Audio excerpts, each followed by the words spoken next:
ഉത്സവാഘോഷങ്ങൾ നേരിടുന്ന പ്രതിസന്ധികൾക്കിടെ തൃശൂരിൽ ആചാര സംരക്ഷണ കൂട്ടായ്മ സംഘടിപ്പിച്ച വിവിധ മത നേതാക്കളും ദേവസ്വങ്ങളും ആന എഴുന്നള്ളിപ്പും വെടിക്കെട്ടുമായി ബന്ധപ്പെട്ട പ്രശ്നങ്ങൾ പരിഹരിക്കാൻ സർക്കാർ നടപടി സ്വീകരിക്കണമെന്നും നിയമനിർമ്മാണം നടത്തണമെന്നും കൂട്ടായ്മ പ്രമേയം അവതരിപ്പിച്ചു.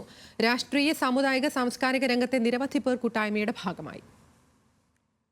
സാംസ്കാരിക തലസ്ഥാനത്തിന്റെ രാഷ്ട്രീയ, സാമുദായിക പരിച്ഛേദങ്ങൾ വിളിച്ചോതുന്നതായിരുന്നു തൃശൂരിൽ നടന്ന കൂട്ടായ്മ. തിരുവമ്പാടി, പാറമേക്കാവ് ദേവസ്വങ്ങളുടെ സംയുക്ത നേതൃത്വത്തിൽ വിവിധ മത നേതാക്കൾ പങ്കെടുത്ത യോഗത്തിൽ നിരവധി പേരാണ് ഐക്യദാർഢ്യവുമായി എത്തിയത്. Thrissur MLA P. ബാലചന്ദ്രൻ യോഗം ഉദ്ഘാടനം ചെയ്തു. തൃശൂർ പൂരം അടക്കമുള്ള ഉത്സവങ്ങളിലും പെരുന്നാളുകളിലും നേർച്ച വഴിപാടുകളിൽ ആനകളെ പങ്കെടുപ്പിക്കുന്നതിലെ പ്രശ്നങ്ങളും വെടിക്കെട്ടുമായി ബന്ധപ്പെട്ട പ്രതിസന്ധിയും ആചാര സംരക്ഷണ കൂട്ടായ്മ യോഗം ചർച്ച ചെയ്തു.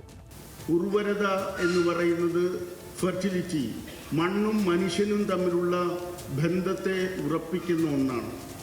അങ്ങനെയുള്ള അനുഷ്ഠാനങ്ങളെ, ആചാരങ്ങളെ ഏതെങ്കിലും ഒരു വിധി കൊണ്ട് നിയന്ത്രിക്കാമെന്ന് ആരെങ്കിലും ധരിക്കുന്നുണ്ടെങ്കിൽ അത് തൃശ്ശൂർ പൂരവുമായി ബന്ധപ്പെട്ട് മാത്രമല്ല, കേരളത്തിൽ അത്ര എളുപ്പം നടപ്പിലാക്കാൻ കഴിയുന്ന കാര്യമാണ് എന്ന് ഞാൻ വിചാരിക്കുന്നില്ല.